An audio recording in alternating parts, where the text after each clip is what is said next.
Orders flash out. An attack is launched.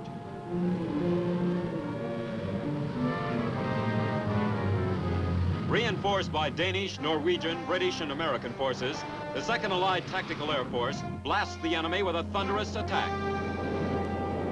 12 installations of the defending 4th Allied Tactical Air Force are hit, 4 of them by simulated atomic bombs. The defending Air Force is staggered, but not defeated. Greek, Turkish, Italian, and other Allied squadrons come to the aid of the defenders. Together they hit back, and the vast air battle rages over Europe in exercise carte blanche.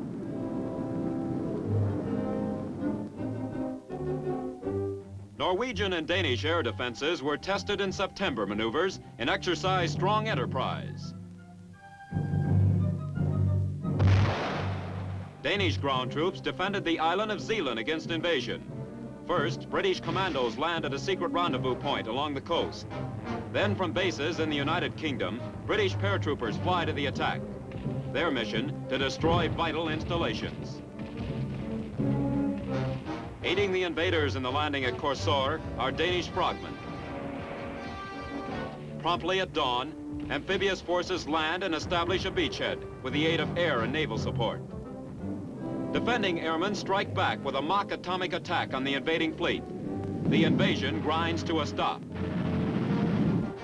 Danish ground forces follow up with aggressive counterattacks. They pierce the beachhead, bringing the exercise to a close.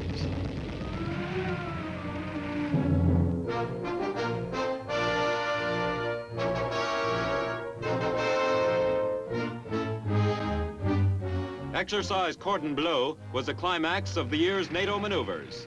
All phases of the maneuver come under the close inspection of senior officers.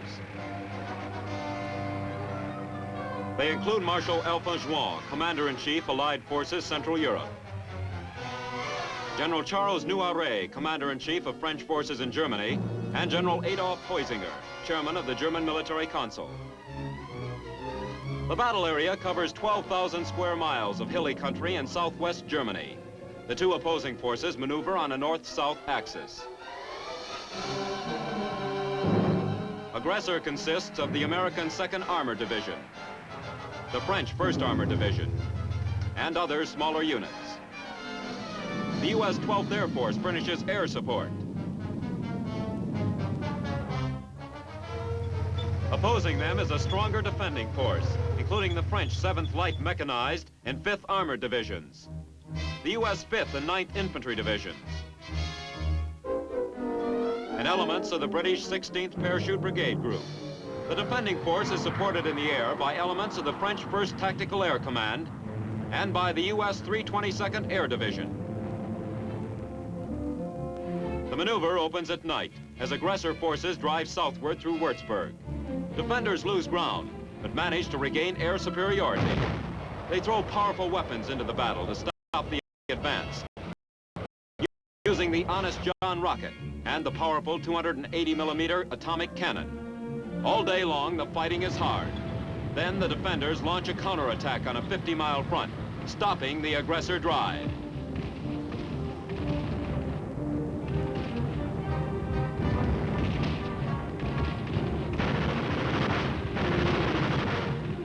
At this point, British paratroopers are thrown into the battle. They establish a bridgehead along the Main River. Aggressors do not let up in their attack. The next 36 hours, the advantage goes to one side, then the other. Finally, French tanks reach the paratroopers. The aggressor is forced back. Heavy use is made of atomic weapons. The U.S. 5th Infantry Division is twice hit by simulated atomic missiles, but the division is able to continue fighting. Defenders cross the Main River at 4 points. The French 7th Mechanized Division breaks the back of the aggressor resistance in a flanking movement.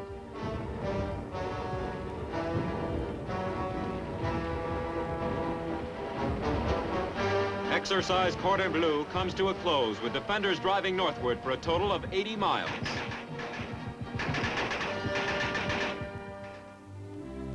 Maneuvers, of course, are held on both sides of the Iron Curtain. We can only speak for our side.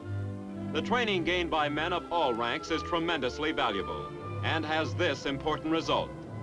NATO has developed a powerful and flexible defense organization. It can react swiftly to any aggression.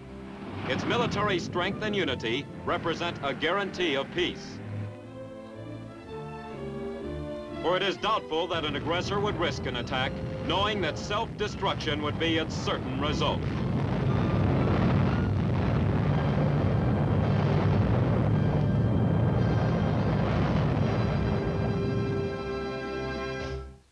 Yes, realistic maneuvers maintain the NATO forces in fighting trim and strengthen the defenses of Western Europe.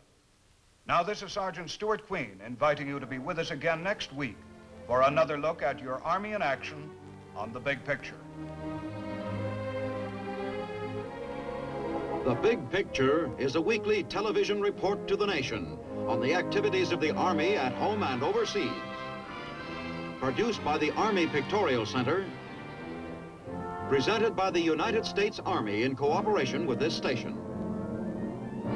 You too can be an important part of the big picture. You can proudly serve with the best equipped, the best trained, the best fighting team in the world today, the United States Army.